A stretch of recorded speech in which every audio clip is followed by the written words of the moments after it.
Welcome back. Today, we're peeling back the layers on some of the most notorious figures in Dutch organized crime. These aren't your everyday criminals. These are individuals whose influence and operations stretch beyond borders, impacting communities, rival gangs, and law enforcement on a global scale. We'll dive deep into their lives, from their beginnings to the terrifying heights of their criminal careers and the ongoing hunt to bring them to justice. These are the top 5 most wanted Dutch criminals. Let's get into it. 5. Ridouan Taghi. Our first criminal, Ridouan Taghi, is perhaps the most feared name in Dutch crime today. Born in Morocco and raised in the Netherlands, Taghi emerged from the immigrant neighborhoods of Utrecht, where he quickly gained a reputation for his fierce ambition and intelligence. Taghi's career started with small-time crimes, but his vision was far greater. By his 20s, he had immersed himself in the drug trade, seeing potential in the rising demand for cocaine in Europe. Taghi was a visionary of sorts, transforming a small criminal enterprise into the Mocromaffia, a network that soon dominated the Dutch underworld. With a structured hierarchy, sophisticated communication systems, and ruthlessness rarely seen in Europe, the Mocromaffia became the backbone of an empire that extended into Belgium, Spain, Morocco, and South America.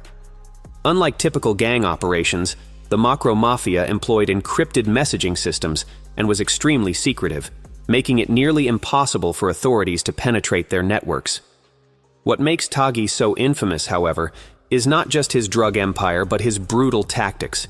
He allegedly ordered dozens of assassinations, often in public places, to eliminate rivals or silence anyone who dared testify against him. The 2019 assassination of Dutch lawyer Dirk Wiersum, who represented a witness in a case against Taghi, sent shockwaves through the nation. This hit marked the first time organized crime had so blatantly targeted the legal system, forcing the government to adopt unprecedented security measures for judges and lawyers.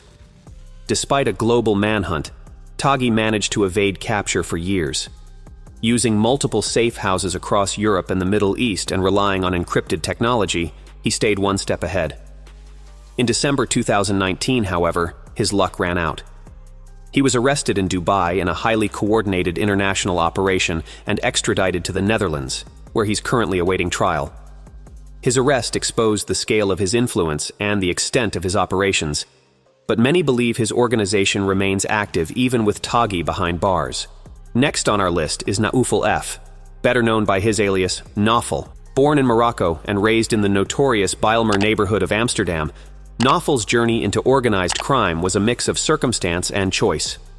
Bijlmer was, and remains, a hotspot for youth gang activity, with limited economic opportunities and easy access to the illegal drug trade. For Neus, this environment became a fertile ground for honing his skills in organized crime. Neus became a key figure within the Mocromaffia, serving as a feared enforcer. His specialty? Organized hits. Known for his meticulous planning, Neus was behind a string of high-profile murders, many of which took place in broad daylight. The boldness of these attacks was a strategic choice. They weren't just hits, they were messages to rivals and to law enforcement that the Mocromaffia could act with impunity. In one infamous case in 2015, he allegedly orchestrated the killing of a rival drug dealer in an Amsterdam shopping center, a crime that left residents in shock and highlighted the mafia's public disregard for consequences. But Neus's influence wasn't limited to the Netherlands.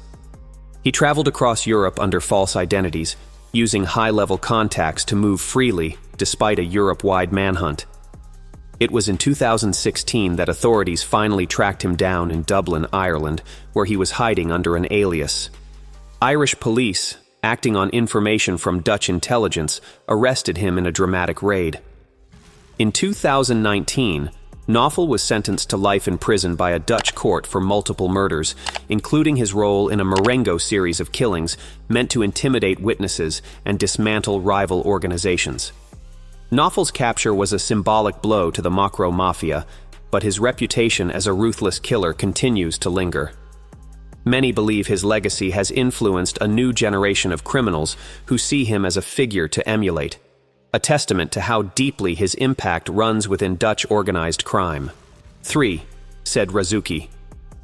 Our third criminal, said Razzouki, might not have the same public profile as Taghi or Naufel, but within the world of organized crime, he's a major force. Known as Ridouan Taghi's right-hand man, Razzouki was instrumental in the day-to-day operations of the Mocromaffia. Born in Morocco and raised in the Netherlands, Razzouki wasn't just a criminal. He was the logistical mastermind of one of the most sophisticated criminal organizations in Europe.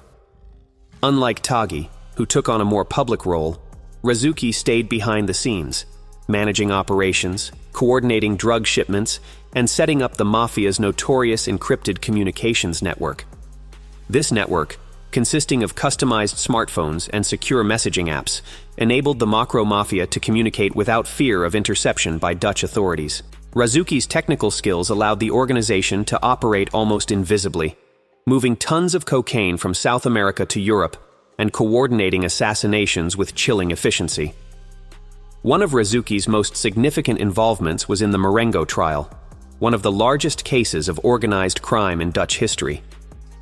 This trial centers around a series of murders orchestrated by the Mocromaffia, many of which targeted witnesses or individuals associated with law enforcement.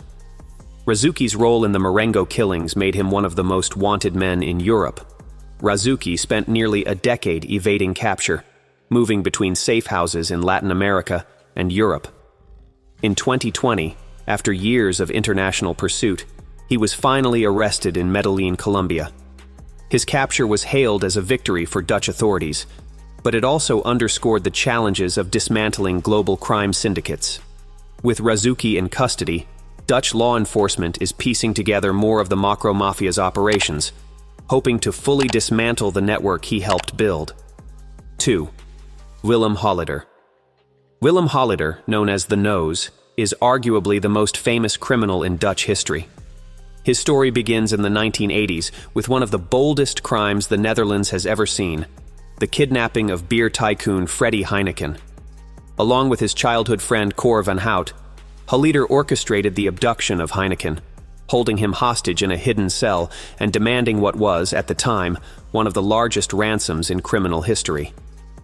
After weeks of negotiation, Heineken was released unharmed, and Holleeder was captured.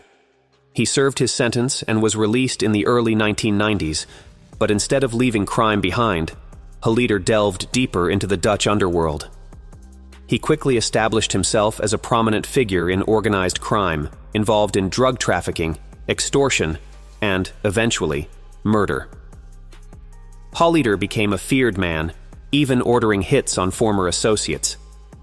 In one particularly high-profile case, he was implicated in the murder of his former partner Cor van Hout, who had also been his co-conspirator in the Heineken kidnapping. As Holleeder grew more dangerous, his family began to fear him, and his own sister, Astrid Holleeder, eventually went to the police. Her testimony, along with that of other family members, became a central part of his eventual prosecution.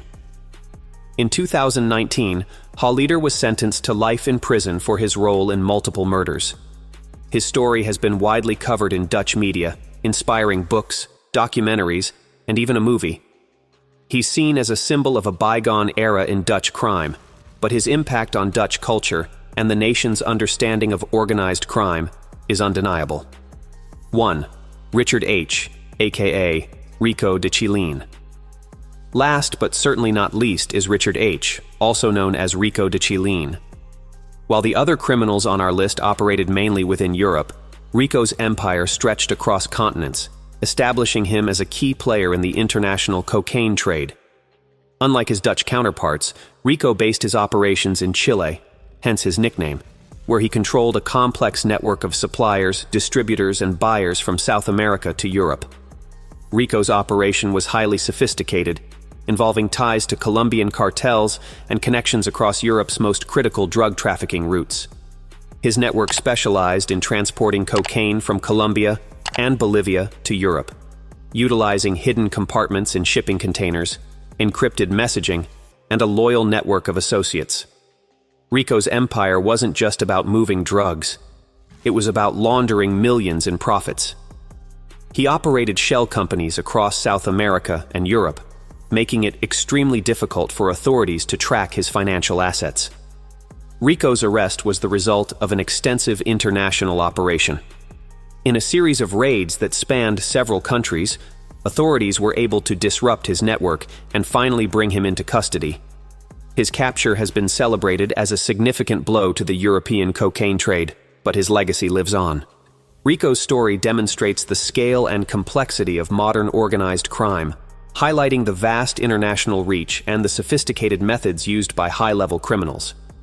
Dutch and South American authorities continue to pursue the remnants of his empire, which is believed to have ties to both the Mocromaffia and other European crime syndicates. Rico's downfall serves as a warning of the immense challenge that international drug trafficking poses to law enforcement. And that's our in-depth look at the top 5 most wanted Dutch criminals. These aren't just criminals.